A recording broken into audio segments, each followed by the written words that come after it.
just where I long to be, with my three good companions, just my rifle, pony and me.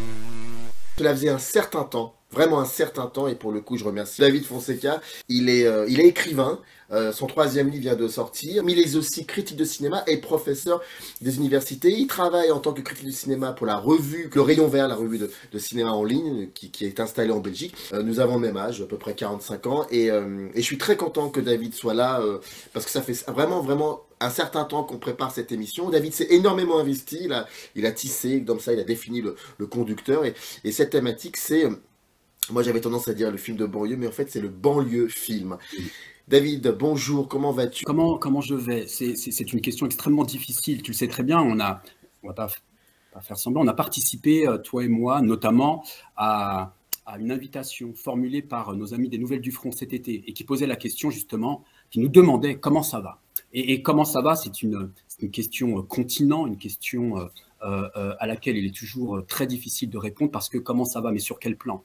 Sur le plan personnel, le plan professionnel, le plan intime, enfin, et de sorte que quand un interlocuteur, quelqu'un dans la rue nous demande comment ça va, la plupart du temps, eh bien on joue au tennis avec lui, on lui renvoie la balle et on lui dit comment ça va. Et puis chacun passe son chemin, mais non pas parce qu'on n'a pas le temps, mais parce qu'au fond, on n'est pas capable de répondre à cette question-là. Donc, pour ne pas me défausser, je vais te répondre que sur le plan du cinéma, sur le plan du banlieue film, sur ce qui nous intéresse aujourd'hui, à la fois ça va et à la fois ça ne va pas.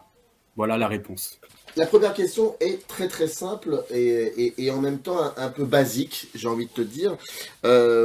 Pourquoi dire banlieue film et non pas film de banlieue? Alors, pour partir du concept, de la manière dont le banlieue film a été conceptualisé, il faut en revenir à la façon dont un très célèbre critique de cinéma, rédacteur en chef des Cahiers du cinéma, Thierry Jousse, l'a formalisé, ce concept. On est en 95, et à partir de 3 films, c'est-à-dire État des lieux de Jean-François Richet, 94, ensuite La haine de Mathieu Kassovitz, et puis Hexagone de Malik Shiban, Thierry Jousse va proposer ce concept de banlieue film, qui ensuite va être utilisé par la critique au sens large du terme, pour définir en quelque sorte un panorama conceptuel de ce que serait le banlieue film. Et pour te répondre, me semble-t-il, à la lecture telle que je le comprends, ce concept, c'est à la fois le banlieue film, c'est à la fois un film de banlieue, tout comme c'est un film en banlieue, au sens où il se déroule en banlieue. Un film de banlieue au sens où ce sont des gens issus des quartiers populaires qui, à un moment donné, vont se ressaisir de leur récit. C'est très important, c'est que le banlieue film, au fond, en somme, c'est film de banlieue au sens où c'est des gens, des réalisateurs du cru, le plus souvent de la seconde génération maghrébine, qui vont prendre la caméra et qui vont venir filmer la banlieue. Et cette conceptualisation, elle est importante parce qu'elle montre d'emblée qu'on a affaire, alors d'après la critique, on a affaire à des réalisateurs qui, dépossédés de leur récit, qui sont en défaut d'image de leur banlieue, de la banlieue, de ce qui se produit en banlieue, vont proposer leurs propres images. Et vont, ce faisant, pour la critique, constituer une mémoire, un stock d'archives. Des images vont nous être proposées pour montrer combien, au fond, eh bien, on a des individus qui vont proposer, vont se réapproprier un récit dont ils étaient dépossédés. C'est-à-dire qu'en somme, on est au début des années 80, on est au milieu des années 80, et puis on est dans cette figure du jeune beurre, qui va devenir le jeune de banlieue et le jeune de quartier, c'est-à-dire que tel qu'est défini celui qui vivrait en banlieue, eh bien tout d'abord il a été défini par un marqueur ethnique, c'est le jeune beurre, et puis à ce jeune beurre, parce que c'est trop connoté, et puis que ceux à qui on colle cette image sur le dos finissent par la refuser. On va journalistiquement opter plutôt pour le jeune de quartier, c'est-à-dire cette fois-ci opter pour un marqueur urbain, un périurbain. Mais au fond, la stigmatisation demeure la même. Et donc, on a des individus qui, en réaction à cette logique d'enfermement, vont proposer le cinéma qu'ils ne voient pas. À partir de là, ce concept, il est construit de la façon suivante. Alors, très souvent, c'est vrai que le banlieue film, eh bien, il tire ses origines du cinéma documentaire. Dans les années 80, on a des collectifs, comme le collectif Mohamed, qui va réaliser un documentaire qui s'appelle « Ils ont tué Kader ». Et donc, très tôt, le banlieue film, pour la critique, empruntera la voie documentaire. C'est-à-dire, ça c'est très important, pour la critique, le banlieue film, il est censé nous renseigner sur ce que c'est la vie en banlieue. C'est-à-dire qu'il y a une visée socio-réaliste. C'est censé nous documenter. Hein. C'est censé s'apparenter à un documentaire. Et donc, pour la critique, très rapidement, le banlieue film, c'est quoi? C'est un film qui est fait avec 2-3 bouts de ficelle. C'est par exemple... Toute la critique, c'est la critique de droite et la critique de gauche. Alors, tel que la banlieue, tel qu'il est conceptualisé, hein, alors attention, j'essaie de ramener tout le divers dans ce concept, et évidemment que, en tout cas, moi, c'est pas la lecture que j'en fais, par exemple, de ce cinéma en banlieue, et ce banlieue film, il peut faire l'objet de contestation.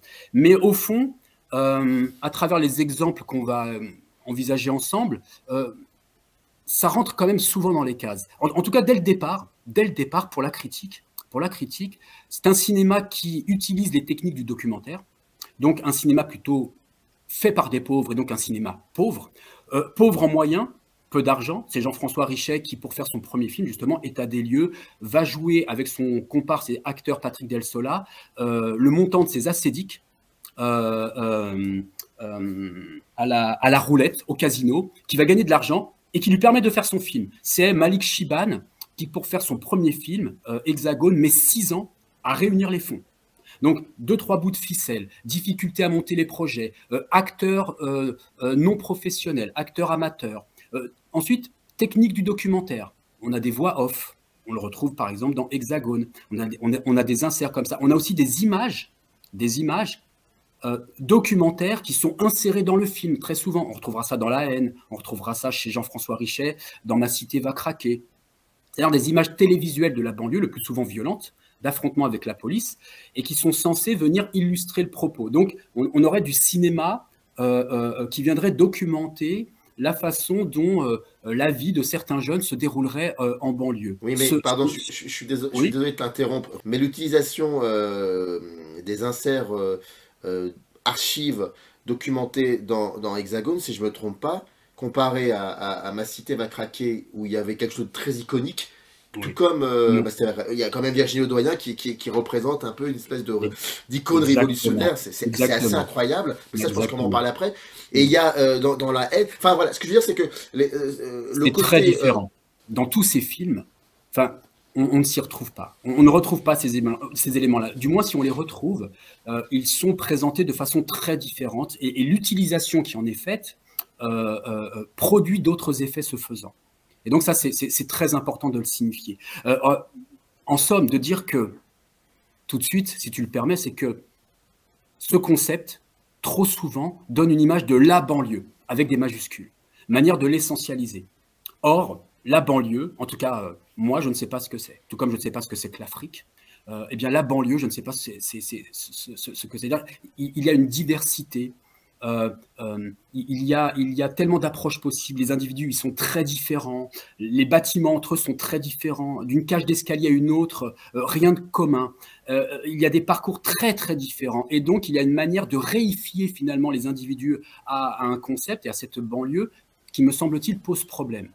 Et donc, pour en revenir à ce fameux concept de banlieue film, dès le départ, la critique, très souvent, je dis bien très souvent, va s'intéresser, quand elle rend compte de ces films, elle va plutôt s'intéresser au parcours de ceux qu'on appelle les immigrés de la seconde génération.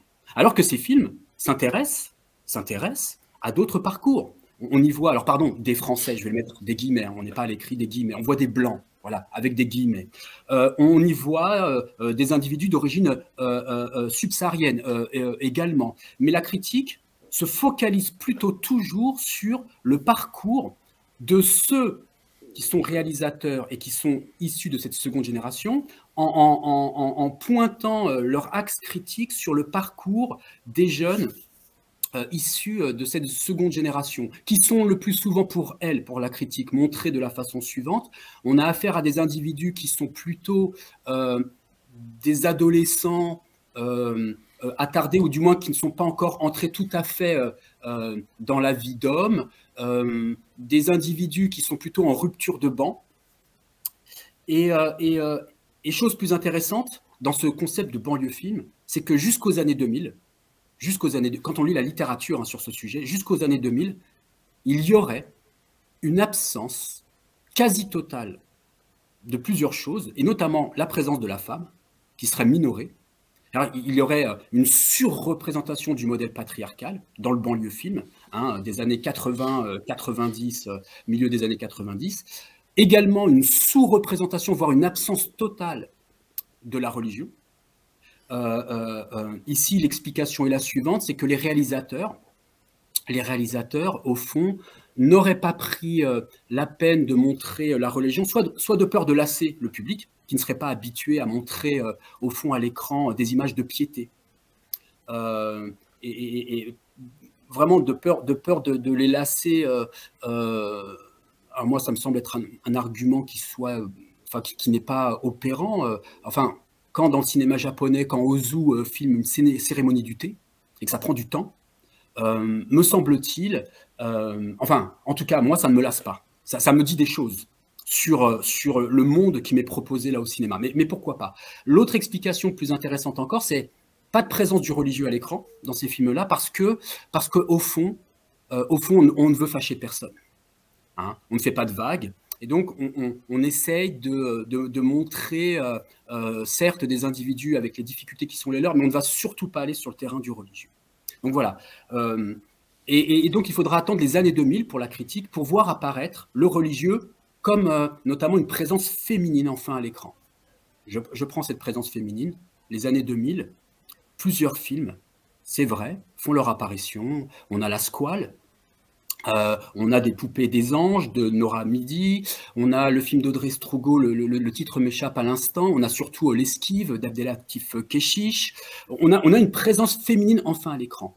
Et ce qui est très intéressant, c'est que cette présence féminine, elle est montrée en contre-champ de la présence masculine de ceux qui sont filmés, c'est-à-dire ces jeunes dits de la seconde génération. C'est-à-dire que cette présence féminine à l'écran, pour la critique, je pense à un article du Nouvel Observateur de Pascal Mérigeau à propos des poupées des anges de Nora Midi. Le titre est le suivant, de mémoire, le titre est le suivant, c'est « Comment vivre sa féminité dans un univers hostile et violent », c'est-à-dire un univers masculin, hostile et violent. Voilà l'article qui plante le décor, c'est-à-dire qu'au fond, en banlieue, une échappée est possible, une trouée existe, mais elle n'est possible que pour les femmes.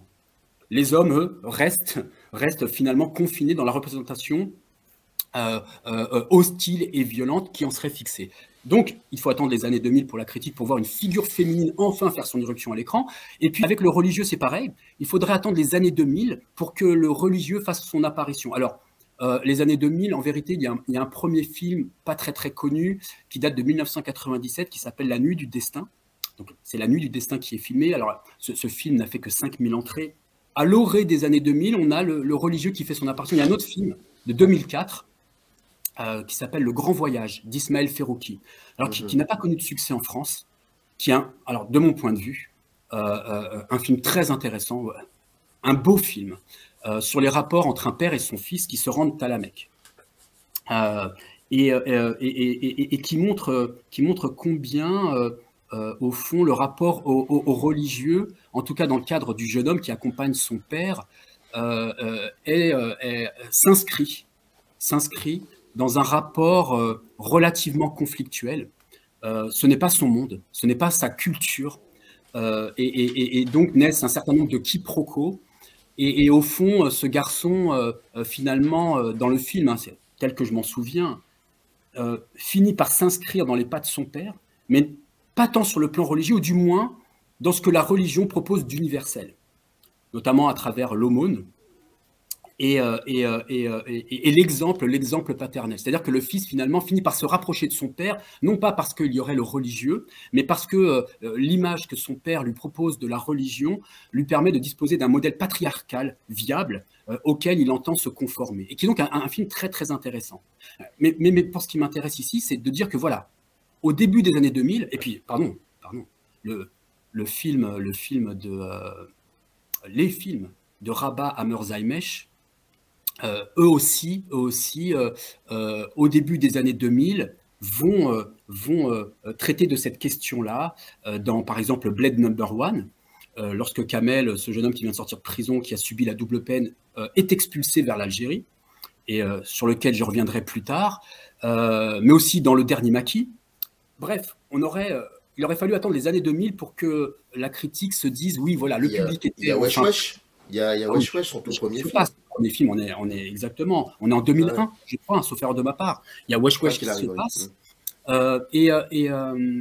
Pour la critique, il faut attendre le début des années 2000 pour voir à l'écran, parce qu'au fond, on y serait habitué, une image de la religion. Alors, il y a eu d'autres films, Philippe Faucon est allé sur ce terrain-là, de manière, on est en 2011, je crois, avec la désintégration, sur la façon dont la religion produirait ses méfaits. Puis il y a d'autres films, c'est dans la vie, je crois. Il y a Samia, un film qu'il a fait bien avant, Samia qui est très important aussi. Qui est très, très intéressant. Donc, mais il faut attendre les années 2000, voilà.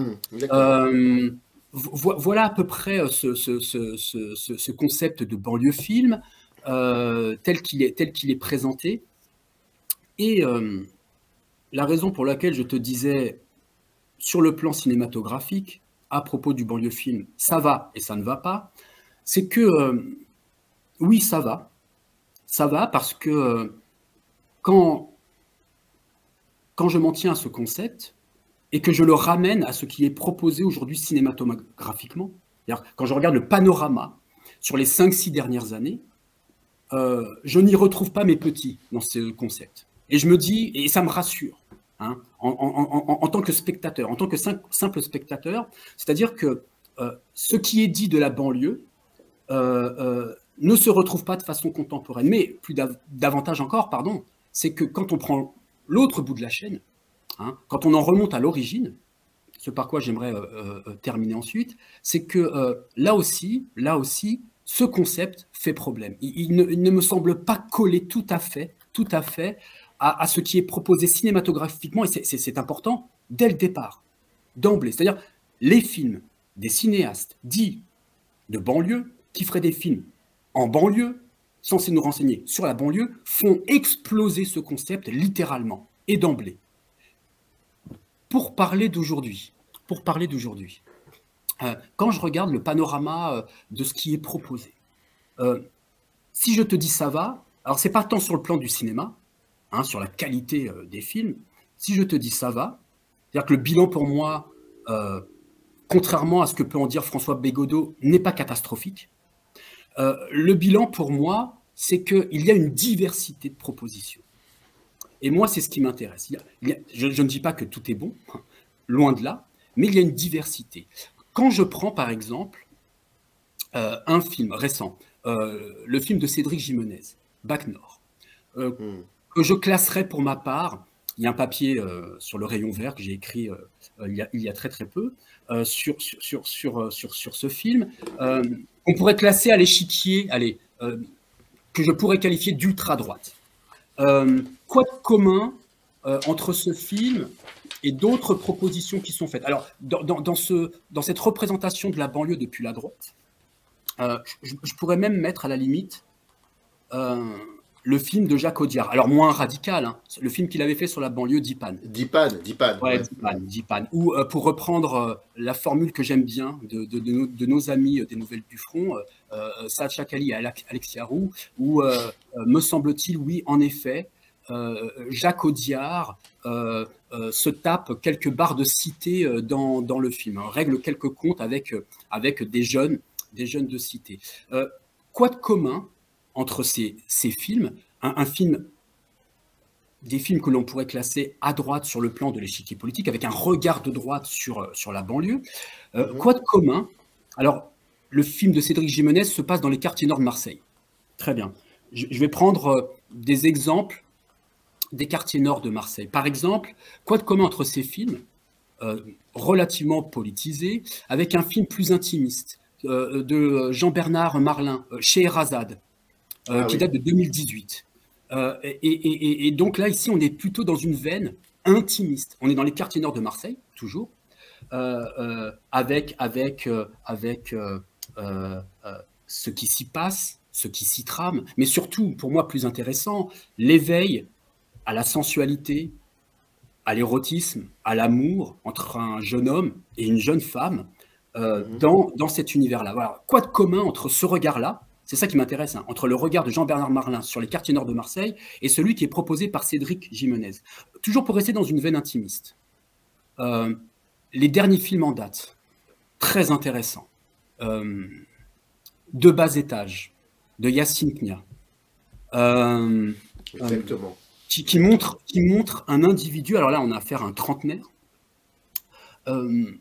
et qui a eu un enfant avec une jeune femme, un peu trop tôt pour cette jeune femme. Lui, il voudrait être père, mais elle ne veut pas, au fond, de sa paternité à lui. Donc, elle finit par le quitter. Lui vit chez sa mère et dans sa voiture, la plupart du temps dans le film. Et ce qui est très intéressant et qu'on retrouvera dans La haine, c'est que Yacine Knia, sur la banlieue, me montre, en tant que spectateur, la difficulté qu'il y a à cet individu qui est en défaut d'habitat. Il n'a pas un toit, hein, il vit avec sa mère. Et la plupart du temps, ensuite, il est montré dans sa voiture. C'est-à-dire qu'il n'a pas d'habitat parce que, justement, il ne peut pas habiter son monde. Il est en défaut de sens du monde. Il n'arrive pas à lui conférer du sens au monde qui est le sien. Il y a un rapport à l'espace qui est très intéressant ici, sur lequel je reviendrai plus tard en parlant de La haine, et qui me délivre un autre regard sur la banlieue. La dernière image du film, hein, oui, exactement. Avec cet acteur que j'aime particulièrement, Soufiane Guérab, c'est Soufiane Guérab, le personnage qu'il joue, qui demeure sur le palier. Sa mère lui demande de rentrer. Hein, c'est la dernière image du film.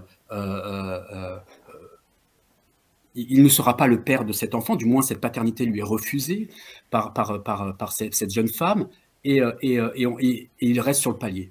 Il reste à la porte.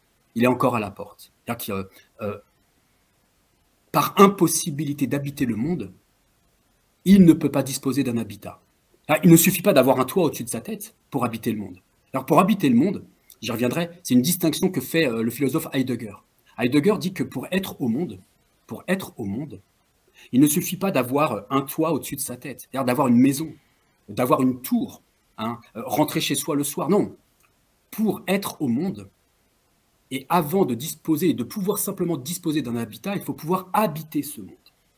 C'est-à-dire lui conférer du sens. Et ce que certains banlieues films montrent, c'est qu'on a affaire à des individus qui, faute de sens, sont dans l'incapacité d'habiter le monde qui leur est proposé, et ne disposant pas d'un habitat, hein, ces films tentent de nous montrer ce qui se produit chez eux, psychiquement, même physiologiquement, combien au fond cette impossibilité d'être au monde en raison de l'impossibilité de lui conférer du sens, de la durée, hein, ne leur permettent pas de demeurer in situ, en place. De bas étage, me semble-t-il, ici, est très intéressant. Un film comme Bac Nord, finalement, le fait de ne pas donner de la durée, du sens à toutes celles et tous ceux, et surtout tous ceux qui habitent dans ces cités, ça veut dire en gros qu'ils leur refusent le monde. Je suis parfaitement d'accord avec toi, il y a un refus qui est cinématographiquement montré à l'écran, de permettre à ces individus d'être au monde. C'est-à-dire que, alors pour moi c'est très très important, c'est que, et c'est ce que finit par produire ce fameux concept de banlieue film, c'est-à-dire que plutôt que d'être un concept, on en est dans une forme de préconception. Ce concept, et comme le cinéma que propose Cédric Jimenez, au fond, on est dans le cliché. Et c'est quoi le cliché? Le cliché, c'est une image refermée. C'est une image repliée sur elle-même. Pour continuer à filer la métaphore de la banlieue, c'est une image ghetto. C'est une image qui ne me permet pas de sortir de l'image qui m'est proposée. Il n'y a pas de hors-champ. Hein. Je ne dispose pas d'une autre image pour me faire et me constituer ma propre image de ce qui m'est montré. Les quartiers nord de Marseille, c'est ça dans le film. C'est juste ça. C'est-à-dire c'est une forme de Nigloland, de parc d'attractions, avec une recherche du sensationnalisme à travers la violence qui est exprimée et montrée à l'écran, et qui, au fond, une forme de Nigloland qui se transmuterait, qui se transmurait en Ordurland. C'est-à-dire que je n'ai pas d'autre image. Pardon, hein, ça n'a aucune valeur sociologique, ce dont je vais te parler là. Mais j'ai pu en discuter avec des gens qui ont beaucoup aimé le film et qui m'ont dit la chose suivante. Ils m'ont dit: je n'imaginais pas un seul instant que la vie en banlieue puisse être cela, que ce soit ça. Et c'était très intéressant parce que ce sont des spectateurs qui, en toute bonne foi, sont partis voir le film, qui, dans le même temps, se disent quand même, il y a un message problématique ici. Mais je me rends compte de quoi? C'est que ce cinéma-là, comme je te le disais à propos de ce banlieue film, il vient documenter la réalité. C'est-à-dire Cédric Jimenez, qui en plus a grandi en banlieue, me montre ce que sont les quartiers nord, la réalité des quartiers nord. Et donc moi, spectateur qui n'aurait pas vécu en banlieue, ou qui aurait vécu mais qui en est parti depuis longtemps, voilà le sentiment que j'ai, pour en avoir discuté avec plusieurs spectateurs, c'est de me dire, voilà, c'est ça, la banlieue, donc c'est ça, c'est réductible à cela. Et c'est, voilà qui pose problème, parce que Cédric Jimenez, il propose une image télévisuelle de la banlieue, c'est-à-dire lorsqu'il y a des éruptions de violence, mais qui ne permettent pas de ramener toute la vie d'une banlieue et d'un quartier quel qu'il soit à cette violence, parce que la plupart du temps, il ne se passe rien, ou du moins on ne le voit pas. Mais en tout cas, il y a aussi de la normalité qui est à l'œuvre, il y a des parcours différents, différenciés. Et donc, Cédric Jimenez m'enferme dans un cliché, c'est-à-dire que, contrairement à ce qu'est et que je préfère, c'est-à-dire le lieu commun, qui me permet de le distinguer du cliché. Le lieu commun, c'est quoi? C'est précisément le lieu du commun. C'est le lieu où s'échangent les paroles, les croyances sur la banlieue, les préjugés à propos de celle-ci, mais qui permettent qu'il y ait une discussion. Parce que je disposerai d'un hors-champ. Je peux comparer. Je ne suis pas dans le lieu commun, c'est-à-dire le lieu du commun. Dans le cinéma de Cédric Jimenez, je suis dans le cliché. Et donc, je suis dans une autre forme de représentation cinématographique totalement repliée sur un précaré, fermé, m'empêchant d'aller voir ailleurs, et de penser ailleurs surtout, et de voir autrement les choses. Voilà qui pose problème. Pour reprendre sur ce cinéma intimiste, et pour montrer combien il y a des regards différents sur la banlieue. Je ne sais pas si tu as vu ce film qui est pour moi un film important cette année, qui est le film de Samir Ghezmi, Ibrahim, sur la relation d'un père et de son fils en banlieue, on est en banlieue parisienne cette fois-ci, et qui montre tout à fait autre chose sur la vie en banlieue, tout comme la vie de celui qui s'y trouverait. Quoi de commun? Alors quoi de commun avec Bac Nord, avec les films dont je viens de parler, et pour en citer un autre, pardon, dans la veine intimiste, mais avec visée à l'éveil, comme pour Scheherazade, sensuel, le film de Leila Bouzid, une histoire d'amour et de désir, où on a une jeune femme tunisienne qui vient faire ses études en France, et puis un jeune homme de banlieue qui lui aussi fait ses études à l'université, des études littéraires, qui montre combien celui qui vit dans son univers en banlieue est plutôt fermé, alors qu'il est aux portes de Paris, quand cette jeune femme tunisienne, elle, semble davantage ouverte. Quoi de commun avec le film d'Audrey Strugo? C'est-à-dire, on a affaire à un biopic à visée sociale qui me pose problème, mais voilà, on est sur NTM, on a un biopic. À la volée, d'autres exemples, le film d'Emma Benestan, Fragile. On est plutôt dans un feel-good movie, à rebours des clichés sur la violence. Quoi de commun avec ces films qui mettent en image des jeunes femmes? Je pense ici à Mignonne, de Maïmouna Doucouré. Je pense aussi à Bande de filles, de Céline Sciamma, qui a souhaité faire un film anti la haine, disait-elle. Je pense aussi au film Divine, de 2016, qui a été césarisé. Oui. Ouda Bediamina. Exactement, Ouda Bediamina. Voilà. Alors, certes, il faudrait différencier, évidemment. Alors là, ces films-là, sur le plan cinématographique, et au fond, ce qui est montré surtout dans Mignonne, et puis Mignonne surtout, aussi Divine, c'est-à-dire que en somme, pour s'en sortir, il faut être du groupe, hein. Il faut être dans un rapport moutonnier aux autres, et dont la conclusion serait tu seras une image, ma fille. Voilà, tu seras une image et rien d'autre, surtout concernant Mignonne. Mais bon, ce qui m'intéresse surtout, c'est la diversité des regards et des points de vue. Quoi de commun encore avec ces films-là dont je viens de te parler, avec d'autres manières de voir la banlieue? Je pense par exemple au film de Akhenaton et Jamel Salah, Comme un aimant. Alors non plus, on n'est plus dans les quartiers nord, on est dans le centre, on est dans le quartier du Panier. C'est pas pour les mettre tous ensemble, hein, mauvais jeu de mots, mais on est dans le quartier du Panier à Marseille, et très intéressant aussi Comme un aimant, qui montre à la fois ce lieu, ce quartier du Panier, à la fois comme un lieu de tension, mais aussi protecteur.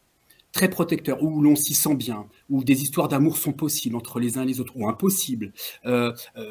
Bref, qui a un rapport plutôt nuancé sur le quartier du Panier. Quoi de commun entre tous ces films dont je viens de parler et un film de 2017, qui est le premier film d'un groupe de rap qui s'appelle La Rumeur, enfin de certains membres de La Rumeur. Je pense ici notamment à Ekoué. Alors, la Rumeur, hein, groupe de rap pour moi très important des années 90-2000, avec un propos très politisé. Leur film, c'est Les Derniers Parisiens. Il faut voir ce film contre tous les discours reposant sur le fameux refus de s'intégrer des fameux jeunes de la seconde génération. Parce que dans le film, même si je n'aime pas le mot, il n'y a pas plus intégré qu'eux, il n'y a pas plus inséré. Je veux dire, ils se nomment les derniers Parisiens. Alors, il n'y a pas plus parigot tête de veau que eux dans le film.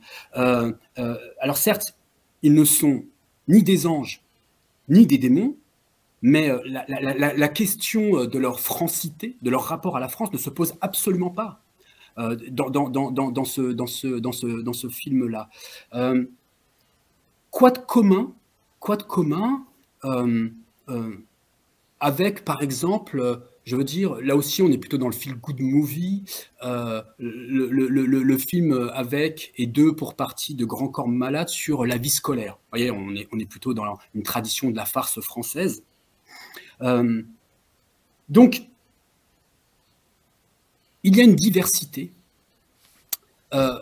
et cette diversité, je la retrouve surtout, et c'est sur ce film-là que j'aimerais le plus insister, que je vais retrouver dans le film de Ladjli, Les Misérables. That's where I long to be, with my 3 good companions, just my rifle, pony and me.